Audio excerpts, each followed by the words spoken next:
जिन्होंने अकबर व असगर को शहीद कर डाला। ज़माना पूछता है वो लोग कैसे थे, बता रहा है पेशावर का सानिया शौकत। शिमरो हुरमिलाओ यजीद। अस्सलाम वालेकुम रहमतुल्लाह।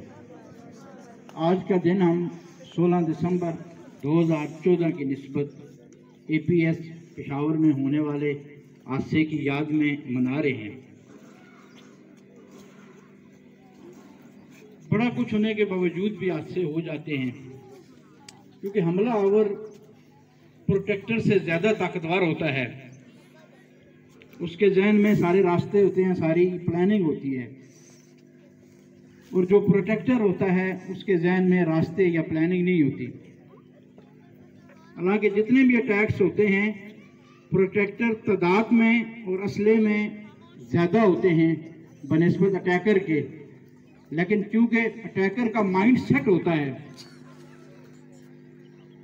और प्रोटेक्टर का माइंड सेट नहीं होता, वो बेखबर होता है, जिसके लिए एक ही लफ्ज़ इस्तेमाल होता है कि वो बेखबर होता है, बेखबरी में वो मार खा जाता है।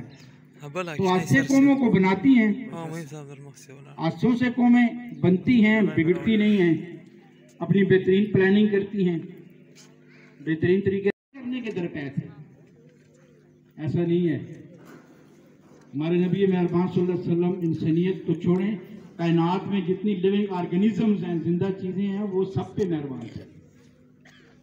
तो जितने मसाइल पैदा होते हैं, कितनी फिरका बंदियाँ होती हैं, इंतहा पसंदियाँ होती हैं, दहशत गर्दी होती है, फिरके बनते हैं, सिर्फ क्यों बनते हैं कि हम कुरान और सुन्नत से अलग हैं। हमें कोई एक शख्स, कोई एक ब्लैक मिरर, कोई एक जबान दराज आके ब्लैकमेल कर लेता है और हम उसकी बात सुन लेते हैं, क्योंकि हमारा अपना कॉन्सेप्ट, हमारा अपना तसव्वुर दीन इस्लाम के बारे में जीरो है। जब आपको रास्ता मालूम ना होगा, जब आपको गली मालूम नहीं होगी, तो कोई झूठा शख्स आपको गलत रास्ते पे डाल देगा, गलत ट्रैक पे डाल देगा। किसी भी शहर में अजनबी शख्स कोई रास्ता आपसे पूछे तो आप अगर उसको गलत रास्ता बताते हैं, ये रास्ता इधर जाता है, आप चले जाइए। क्यों? कि आपको शहर की गलियों और रास्तों का पता नहीं है। हमें एक बेहतरीन उम्मत, सारे अंबिया ने कहा है कि ये बेहतरीन उम्मत है, लेकिन बेहतरीन उम्मत बनने के लिए शर्त है कि जिस उम्मत का बेहतरीन नबी है उसकी बेहतरीन उम्मत है। शर्त यह है कि हमें कुरान और सुन्नत का फहम हासिल करना होगा कि हमें कुरान क्या कहता है और सुन्नत नबी क्या है।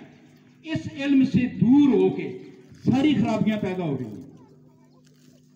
हम दुनिया के लिए थोड़ा सा वक्त हम निकालें, कुछ 1 घंटा रोज निकालने का, हमने कुरान पाक को बतर्जुमा पढ़ना है, इस पे बैठ के सोचना है, अपने साथियों से, घर वालों से, बच्चों से, बड़ों से डिस्कस करना है। और ये चीज तब मुमकिन हो सकती है, मेरे बच्चों, हमारे असातिज़ा भी मौजूद हैं, बच्चे भी मौजूद हैं, ये तब मुमकिन हो सकती है कि जब हम यूनिट लेवल से ये काम करेंगे। और आपको पता है कि what is the unit of society? Just like the unit of living organism is cell, but what is the unit of society? Society का यूनिट एक घर होता है जिसमें 5, 6, 7 अफराद रहते हैं। वो यूनिट जब काम करना शुरू करेगा, शाह की नमाज के बाद दरसे कुरान का बंदोबस्त करेगा, दरसे हदीस का बंदोबस्त करेगा, बच्चे सवाल पूछेंगे बड़ों से, वो बैठ के डिस्कस करेंगे, तो तब मुमकिन हो सकता है।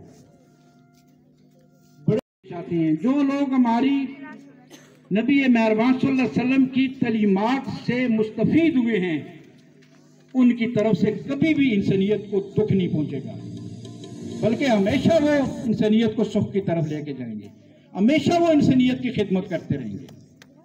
लेकिन जो लोग नबी मेहरबान सल्लल्लाहु अलैहि वसल्लम की तलीमात से वाकिफ नहीं है, उनको आप जिस तरफ लेके चले जाएं उसी तरह है कि जिस तरह आप अंधे को जिस तरफ लेके जाएं, अंधे को कोई पता नहीं है कि ये शख्स मुझे किस रास्ते पे लेके जा रहा है।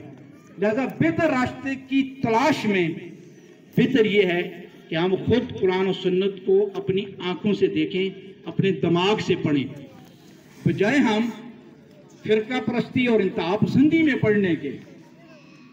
तो जब हम कुरान और सुन्नत को पढ़ेंगे हमारे सामने बहुत सी चीज़ें खुल जाएंगी, हमारे दिमाग खुल जाएंगे, हमारी सोच खुल जाएगी और हमारी सोच हमेशा मुस्बत होगी।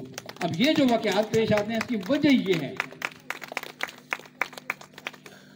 कि जो बड़े लेवल पे मोबिलाइजर बैठा होता है वो किसी को मोबिलाइज कर लेता है, मोबिलाइजेशन के बाद फिर ये अमल होता है। तो मैं इसी के साथ आपसे इजाज़त चाहूँगा।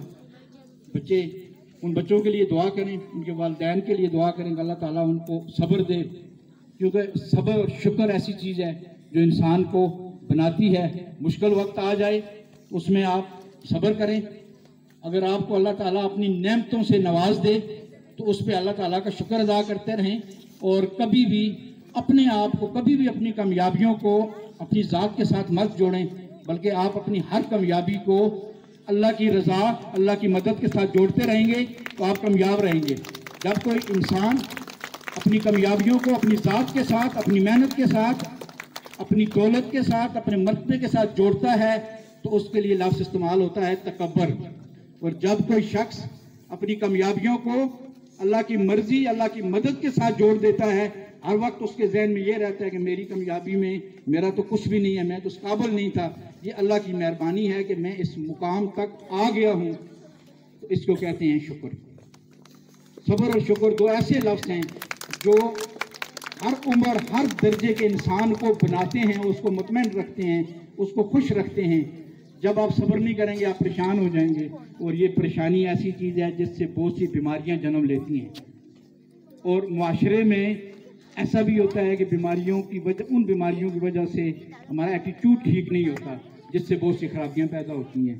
तो मेरे बच्चों, हमेशा अपना एटीट्यूड, अपना रवैया हमेशा मुस्बत रखें, अपने दोस्तों के साथ, अपने वालिदैन के साथ और अपने असातिज़ा के साथ। आपके जो मुस्बत रवैये हैं वो आपको आगे बढ़ने में मदद देंगे, और आपके जो मनफी रवैये हैं, आपकी जो मनफी सोच है, वो कभी भी आपको आगे नहीं बढ़ने देगी। तो मैं इसी के साथ आपसे इजाज़त चाहूँगा। वमा अलैना इल्लल बलागुल मुबीन।